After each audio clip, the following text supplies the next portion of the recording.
waxaa loo baahan yahay inaad xasuusnaatid in ninka madaxda kuu ahi uu kaa darajo sarreeyo xagga maamulka, markaa waajib kuma aha inuu kula socodsiiyo habka uu u fuliyo howlihiisa. hana ka sugin midaas. haddii aad talo u jeedisid oo uu kaa ogolaado uuna haddana isrogo, ha ka cadhoonin. hana isku dayin inaad ogaato sababta ku xambaartay, maxaa yeelay shaqadaadu waxay ku eeg tahayun inaad ra'yigaaga dhiibatid. ogolaanshiyaha iyo diidmaduna waa shaqada maamulaha sare. markaa ha isku dhowin ogaanshaha sababta uu maamulahaagu u diiday taladaada haddii aanu isagu iskiisa kugu sheegin. hana raacraacin gefkiisa dadka hortiisa.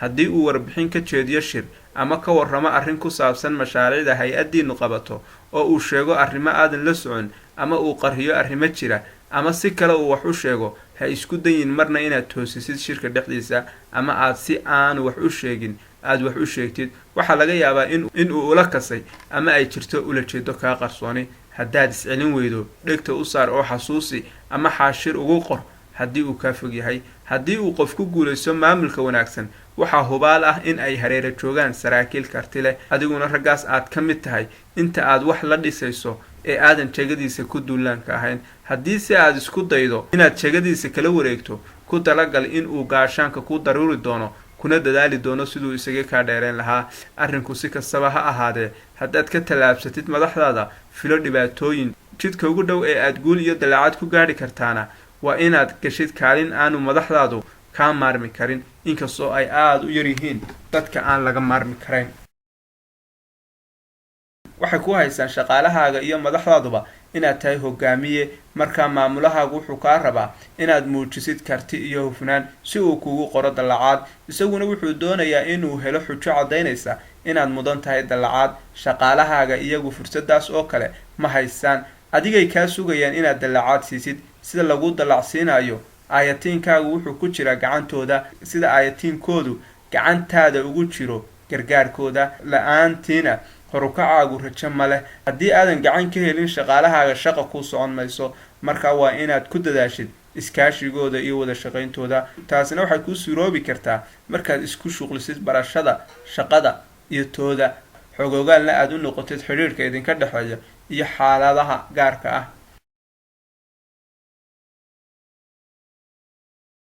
waxaa jira awaamiirta la siinayo dadku inaanay isku si u samaynin. awaamiirta dadka qaari si caadi ah bay u fulinayaan, waxaase dhacday inaan dadka qaari ogolaanayn. sidaa awgeed ninka hogaamiyaha ahi waa inuu ahaadaa nin dhug leh oo feejigan. ninka hogaamiyaha ahi waa inaanu nin qalafsan ahayn, ee waa inuu yahay nin hawsha u jajaban oo kiil kasta buuxin kara. waa inuu yaqaano markuu bixinayo amarka iyo sida uu ugu gudbinayo dadka ku shaqada leh, isaga oo ku xisaabtamaya in dadka uu amarka siinayaana qaadanayaan, kartina ay u leeyihiin fulintiisa. waxaa jirta xikmad odhanaysa, haddii aad rabtid in lagu caasiyo, soo saar awaamiir aan la fulin karayn, markaa amarkaagu ha ahaado mid la fulin karo.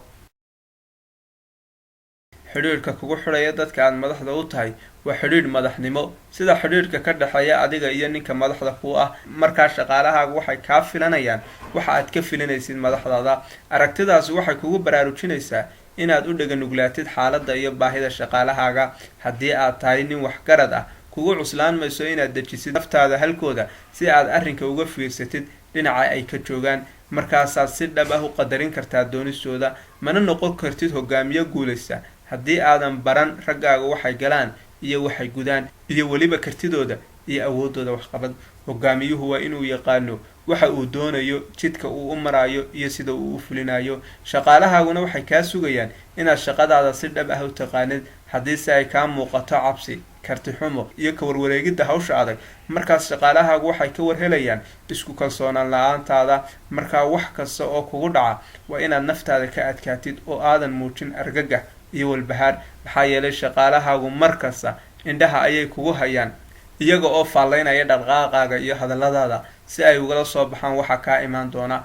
waxaa ka mid ah shaqadaada in aad ku abuurto shaqaalahaaga isku kalsoonaan iyo xasilooni. iyagu adigay ku daba joogaan, waxay kuu fiirinayaan si naxariis darro ah. waa garsoorayaal qalbi adag, kuna cafin maayaan gefkaaga, inkasta oo ay iyagu kaa codsanayaan inaad dhaaftid gefafkooda. haddii aad isku meelaysatid oo amarka aad soo saartid haddana ka noqotid, waxaad u muuqanaysaa inaad ku jahawareersan tahay shaqada. taasna waxay ku gefsiinaysaa xurmada iyo maamuuska shaqaalahaaga, maxaa yeelay iyagu waxay rumaysan yihiin guusha shaqadoodu in ay ku xidhan tahay kartidaada, waxaanay ogaanayaan inaadan karti lahayn, markaa kugu khasaarayn maayaan dadaalkooda. hogaamiyaha wanaagsan waa kan tababara raggiisa ee ka dhaadhiciya siday waajibaadkooda u gudan lahaayeen. maamulaha raba inuu horumar ka gaadho xagga maamulku waa in uu barto siduu dadka kale wax u bari lahaa. iyagu waxay kaa sugayaan inaad ilaalisid danahooda, waa inaan lagaala hoos bixin dadka aad madaxda u tahay. tusaale ahaan waxaa dhacday in wiilka raani ka ahaa shirkad weyn uu u xil saaray maamulihiisii inuu soo diyaariyo liistada mushaharada shaqaalaha.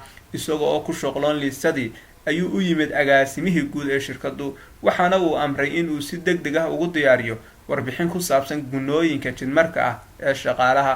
waanu ogolaaday, laakiin wuxuu is yidhi markaad dhammaysatid liistooyinkii ayaad fulin doontaa amarka agaasimaha guud uu rabo. waxaase dhacday in isla maalintii agaasimihii guud uu kusoo noqday karaanigii uuna ka warsaday warbixintii, wuxuuna ugu jawaabay weli maan dhammayn shaqadii uu ii diray maamulaha xafiiskaygu. agaasimihii guud aad buu uga codhooday amarkiisa oo la fulin waayey darteed. karaanigiina wuxuu u tegay maamulihiisii, waxaana uu ku yidhi waxaan doonayaa inaan ogaado maamulaha aan la shaqeeyo. markaasuu uga warramay wixii dhex maray isaga iyo agaasimaha guud. markaasuu ku yidhi maamulihiisii waxba ha baqanin ee shaqadaada wado. judhiba maamulihii wuxuu u tegay agaasimihii guud oo uu ku yidhi shirkadan adiga ayaa ka madax ah, wixii aad amartana waa la fulinayaa, waxaana jirta inaad ii wakiilatay maamulka xafiiskan, waxaanan u xil saaray karaaniga shaqo ay waajib tahay inuu maanta dhammeeyo. adiguna waxaad u dirtay howl kale adigoon ila soo socodsiin.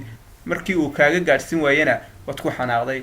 markaa adigu xaq baad u leedahay inaad amar toos ah siiso shaqaalaha ila shaqeeya. haddiise la rabo in shaqadu si habsami ah u socoto, sooma habboona in awaamiirtooda loo mariyo xafiiska u madaxda ah. agaasimihii guud waa ka garhaabay arrinkii, waxaana uu u yeedhay karaanigii. markaas buu u cudur daartay uuna raaligeliyey. marka haddii aanu maamuluhu ka difaaci lahayn karaaniga gardarrada agaasimaha guud, waxa laga yaabaa in cadhadu ku xambaari lahayd inuu shaqadaba ka eriyo. adigu waxaad uga dhigan tahay shaqaalahaaga sida naaquudaha doonta hogaamiya. waxay fulinayaan awaamiirtaada, waxay aqbalayaan dhaliisha aad u soo jeedisid, laakiin waa marka aad danahooda iyo xuquuqdooda ilaalisid. waxaa jirta xigmad la bar saraakiisha ciidamadu markay layliga ka baxayaan, taasoo ah ilaali raaxada askartaada maxaa yeelay adigay kugu tiirsan yihiin. xigmadaas waxa ay ku rumoobaysaa saraakiisha maamulka iyo shaqaalaha ay madaxda u yihiin.